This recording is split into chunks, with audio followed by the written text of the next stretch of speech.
আমি আপনাদেরকে একটা ছোট্ট কারগুজারি শোনাই, আপনাদের দিল কেঁদে দিবে। 2016 সালের ঘটনা। তখন ঢাকায় মোহাম্মদপুর আমি খতমে তারাবির জন্য 2 জন হাফেজ নিয়োগ দেওয়া হবে কেন্দ্রীয় মসজিদে। অনেক হাফেজে কোরআনরা সিরিয়াল ধরেছে, তারাবি পড়াবে। কার মনে না চায় এত বড় এক মসজিদে আমি যদি চান্স পাইতাম তো আমার কপালটা খুলে যেত। শুক্রবার দিন সবাই দরখাস্ত রাখলো, ইন্টারভিউ শুরু হয়ে গেল। পরের জুমায় অসংখ্য ছাত্রদেরকে দেখছি খতমে তারাবির জন্য ইন্টারভিউ সিরিয়াল দিয়েছে। ইন দি মিন টাইমে মসজিদের বারান্দার দরওয়াজায় কে যেন নক করতেছে। খাদেম সাহেব আস্তে করে জালনা খুইলা উকি মাইরা দেখতেছে যে 2টা ছোট বাচ্চা বাহিরে দাঁড়িয়ে আছে, একেবারে অল্প বয়স। খাদেম প্রশ্ন করলো, তোমরা কারা, কেন আসছো? বলে, আমরা 2 জন আসছি খতমে তারাবির ইন্টারভিউ দেওয়ার জন্য। খাদেম সাহেব একবার পায়ের দিকে তাকায়, আবার জামার দিকে তাকায়, কারণ কথার সাথে বাহ্যিক সুরত মিলে না। অন্য অন্য ছাত্রদেরকে দেখছি কত উন্নত পোশাক পরে, গেটআপ কত সুন্দর করে ইন্টারভিউ দেওয়ার জন্য আসছে। আর এই 2 জনের দিকে তাকায় দেখলাম মনে হয় রাস্তায় ভিক্ষা করতে করতে আইছে, মানায় না, একেবারে গরিব। খাদেম বলল, ইন্টারভিউর ম্যাচ শেষ, চলে যাও বাড়িতে, নেওয়া হবে না। যাদের ব্যাপারে পরীক্ষা নেওয়া হয়েছে তাদের ব্যাপারে ঘোষণা দেওয়া হবে। বাচ্চা 2টা নাসর বান্দা বলতে আছে, আমাদের তো টাকা নাই যে আমরা ভাড়া দিয়ে এখানে আসবো। বাবাই বড় কষ্ট করে 2-4টা টাকা জমা কইরা পকেটে দিয়া পাঠায় দিছে, এজন্য আসতে দেরি হয়েছে। খাদেমের বড় মায়া লাগছে, কারণ খাদেমও গরিবের সন্তান। ভিতরে গিয়া মুয়াজ্জিম সাহেবের বলতে আছে, ও ভাই, বাহিরে 2টা বাচ্চা দাঁড়ায় আছে, ওরা নাকি হাফেজে কোরআন, কিন্তু দেখলে তো মানায় না। মুয়াজ্জিম সাহেব ধমক দিয়া বলতে আছে, কোনো সুযোগ নাই, তাড়ায় দাও।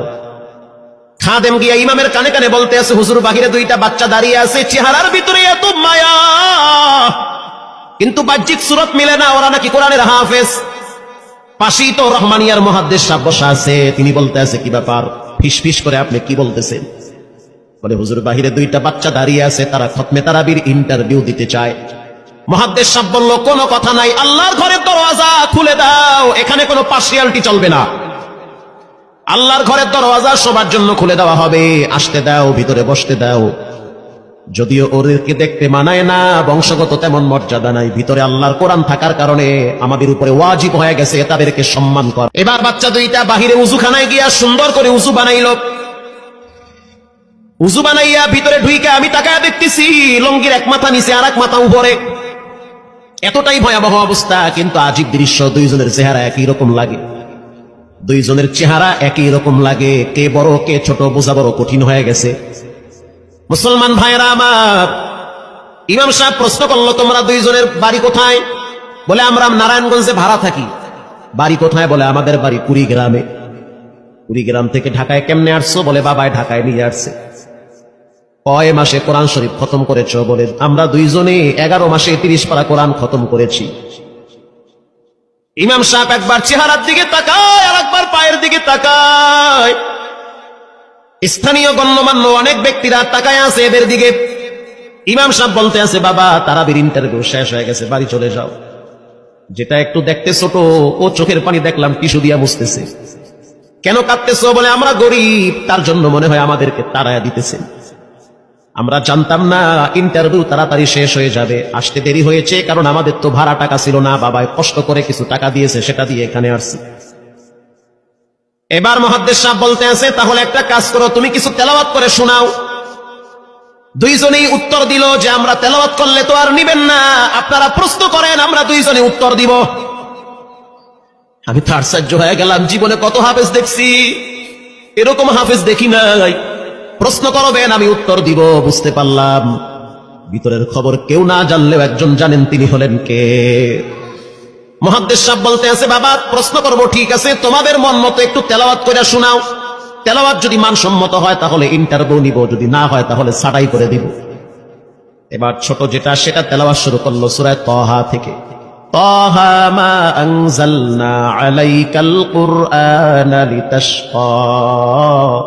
ছোট বাচ্চাটা তেলাওয়াত করলো, বড় সন্তানটাও তেলাওয়াত করলো। এবার যারা হাফেজ সাহেব ছিল তারা প্রশ্ন শুরু করলো, যেখান থেকে প্রশ্ন করে পৃষ্ঠা ঠেকায়া দেয়, একটা জায়গায়ও আটকাইতে পারে না। এমনকি বাচ্চা 2টা এটাও বলেছে, যদি আপনাদের যদি ধৈর্য থাকে তো আমরা 2 জনে পুরা 30 পারা এখানে এক দাঁড়ানে পড়ায়া দিব। আশা করি একটাও বাঁচবে না। এত সুন্দর পড়াশোনার পরে মোতাল্লি সাহেব বলল সব বাদ, আমার কাছে এই দুইজনই পছন্দ হয়েছে। এই দুইজন রে মোতাল্লি সাহেব দাঁড়াইতে পারে না, হুইল চেহারে বসে থাকে, কাছে ডাইকা বুকের সাথে জড়ায় ধরছে আর বলতে আছে, আল্লাহ, এমন একটা সন্তান যদি আমার থাকতো জীবনটা ধন্য হয়ে যেত, আমার মৃত্যুর পরে একটু হইল তারা কোরআন তেলাওয়াত করতে পারতো। নিয়োগ হয়ে গেল, তারাবি শুরু হয়ে গেছে।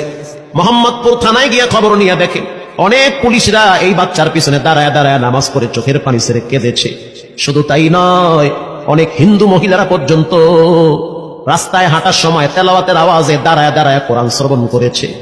শুধু তাই নয়, অনেক বড় বড় ডাকাত, মাস্তান, সন্ত্রাস, কিশোর গ্যাংরা পর্যন্ত দাঁড়ায় দাঁড়ায় কোরআনের আওয়াজ শুনেছে।